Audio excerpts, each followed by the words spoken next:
Udah ngerekam. Apa intronya apa dulu ya? Ya alhamdulillah ini kita sedang kumpul-kumpul lagi, ingin ngobrol-ngobrol lagi, tapi nggak tahu temanya nih. Abang jelasin dulu deh. Jadi kan akhir-akhir ini media sosial ya, terutama di kalangan anak muda itu lagi populer yang namanya SJW. SJW itu Social Justice Warrior. Jadi orang-orang itu memegang suatu prinsip, idealisme lah. Terus dia perjuangkan, tapi memaksa orang lain agar mengikuti idealisme itu dengan cara yang ya agak-agak kurang elok lah. Ya, pertama memang ini terkait dengan pengenalan diri kita kepada manusia ya.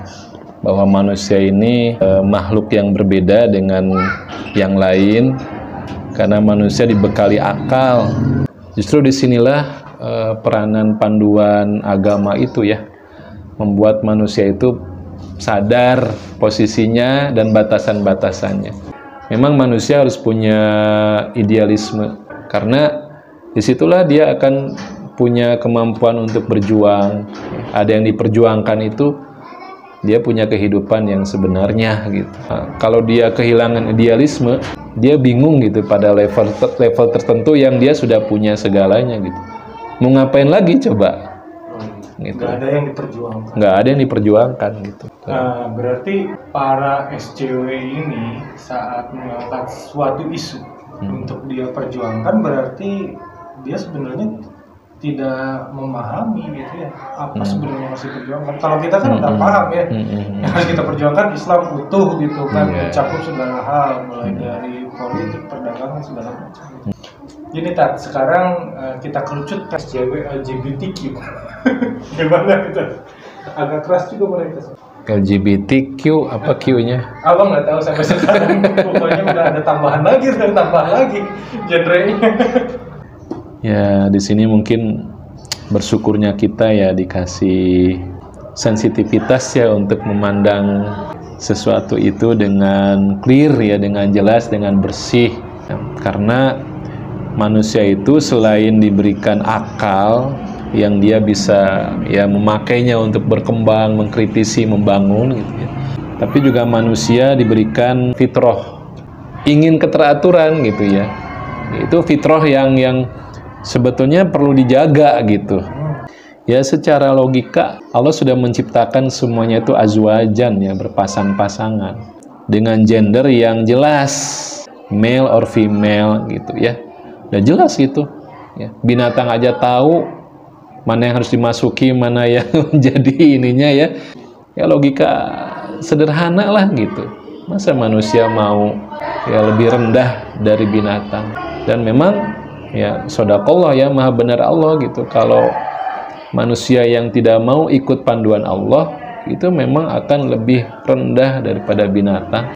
Ya hak azazi manusia yang menentukan mereka sendiri kan, bukan dari yang menciptakannya gitu. Ya memang setan itu luar biasa ya untuk menjerumuskan manusia itu sampai ke level yang terbawah gitu ya, lebih bawah daripada binatang tadi, dan smooth dan tidak terasa kan, pelan-pelan ya. Sampai mereka merasa benar.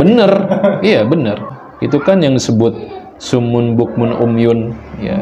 Semuanya ditutup. Yang tadinya fitrah itu untuk menjadikan manusia tuh punya guidance ya, punya panduan gitu, merasakan dengan akalnya itu dipikirkan gitu, ini baik atau enggak sih gitu, ini masuk logika atau enggak sih gitu. Dan memang itu kerjaan setan. Setan menjadikan semua kemaksiatan itu seolah-olah benar dan indah gitu. Wa zayyana lahumus syaiton.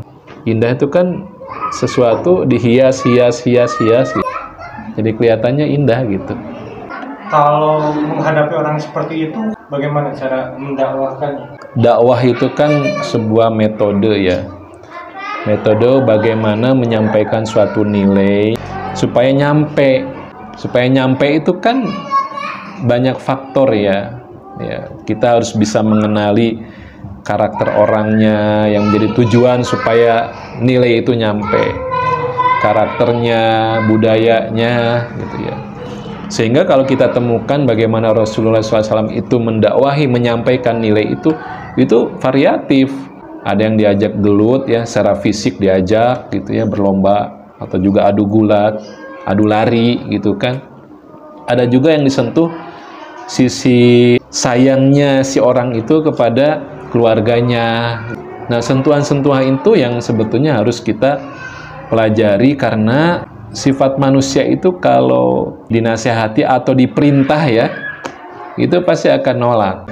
Misalnya ada seorang anak, dia mau mengerjakan suatu perbuatan baik gitu. Tiba-tiba sebelum dia mengerjakan, datang yang lain gitu. Dan dia memerintahkan, yang lain itu memerintahkan apa yang akan dia kerjakan gitu. Oh iya. Nah, paham nggak maksudnya? Langsung jadi males. Males. Kenapa? Oh, nanti gue ya mengerjakan karena diperintah sama dia gitu. Misalnya mau cuci piring, kakaknya datang gitu ya. Cuci piring dong. Ya, cuci piring dong, jadi nggak mau gitu. Iya, betul.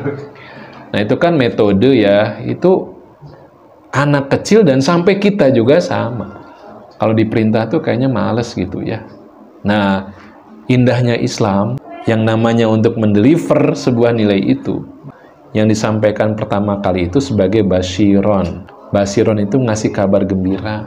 Jadi dilihat sisi positifnya dulu gitu ya. Itu yang kita sentuh. Kamu itu sebenarnya punya potensi kebaikan. Dicari itu dulu, disentuh itunya dulu. Baru kemudian nanti proses perbaikannya gitu. Nadhiron, peringatan-peringatannya. Memang kalau yang masih bisa diajak seperti itu, enak gitu. Ya, kita dekati dulu, kemudian ya diambil hatinya dulu. Ya. Walaupun misalkan dia masih melakukan itu, masih maksiat, dibiarkan dulu kita tetap untuk Kan on mission. on mission. On mission. Kita bukan membiarkan. Ya. Oh, iya. Memang sih enaknya kita instan ya, ngelihat seperti itu, pengen segera berubah gitu. Ya katakanlah saya pribadi, abang, hari ini bisa seperti ini, itu kan tidak terlepas dengan historis ya, kita meresahkan orang tua, membuat orang tua tuh harus menangis dalam doa-doanya gitu ya, mendoakan kita aja nggak tahu gitu, resah, gelisah gitu ya.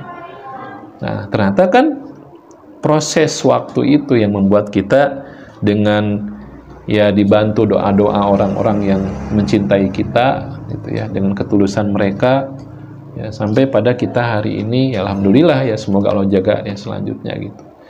Jadi dalam Islam itu tidak pernah mengajarkan untuk ngasih cap atau stempel kepada orang yang kelihatannya hari ini mungkin masih ada perbuatan-perbuatan yang tidak sesuai gitu ya. Itu nggak pernah ngasih itu gitu ya, stigma negatif ya. Semoga masih ingat ya bagaimana Nabi kita ya, role model kita Nabi Muhammad SAW itu begitu cinta kepada orang-orang, kepada umat itu, meskipun maksiatnya luar biasa gitu. Dan tidak pernah keluar dari lisan beliau itu perkataan ngasih stempel wahai kafir, itu nggak pernah. Sampai Allah sendiri yang memerintahkan, kul, katakan ya ayyuhal kafirun, wahai orang-orang kafir. Karena Nabi Muhammad tuh nggak tega gitu menjudge orang itu seperti itu.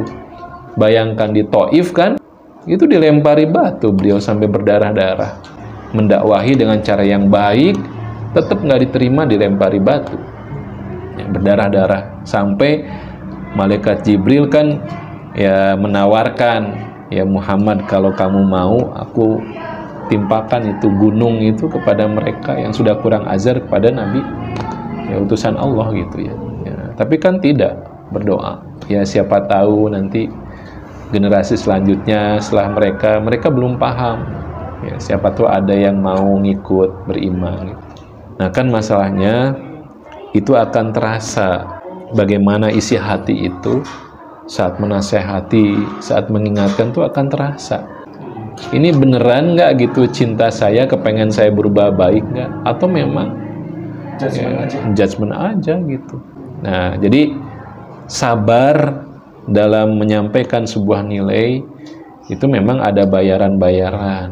Ya, kita harus ya melihat strateginya seperti apa, kemudian juga mengundang Allah, yang menggerakkan hati orang itu, yang membolak-balikan supaya ngasih hidayah gitu. Semuanya dilakukan gitu, bukan sekedar adu argumen. Ya, akal manusia itu akan berontak ketika diajak beradu argumen, itu dia pasti akan nyari logika-logika. Capek kalau kita main logika gitu ya. Ya nggak apa-apa kan, gua nggak nyusahin lu misalnya kan, nggak ganggu lu gitu dengan apa yang dilakukan LGBT itu gitu ya. Nah itu satu dimensi ya, tapi yang lain juga kita harus melindungi mereka-mereka yang masih bersih fitrahnya, harus kita lindungi. Nah ini betul, jangan sampai terpengaruh. Nah itu butuh gerakan-gerakan yang berbeda, itu butuh political will, kebijakan, dijaga dengan undang-undang. Nah itu mainannya para policy maker lah gitu ya. Makanya memang dakwah harus menyentuh semua lapisan. Ada yang berhadapan langsung dengan oknum-oknumnya, itu harus dengan pendekatan yang baik, basyiron wa nadhiron. Tapi ada juga yang menjaga haram ya. Haram itu kan kenapa dilarang? Itu asal katanya dari mulia, kemuliaan. Karena kalau dilanggar jadi tidak mulia manusia itu. Itu maksud dari haram kan begitu. Nah, jadi harus ada ya perlindungan yang masif. Ya, itu penting. Jadi memang nggak bisa dibiarkan begitu aja kenwe gitu, nggak bisa. Harus ada. Ya. Nah, di mana peranan kita kan? Ya kita memantaskan diri kita untuk bisa kontribusi lebih banyak dengan cara belajar apapun itu gitu ya, melek gitu ya.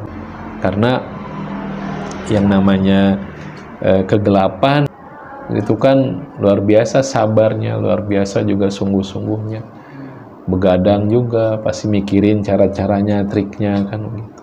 Nah maka mereka yang juga ingin ya menyampaikan nilai-nilai kebaikan, ya jangan kalah dong gitu semangatnya, jangan kalah dong juga kesungguhan belajarnya gitu ya, begitu.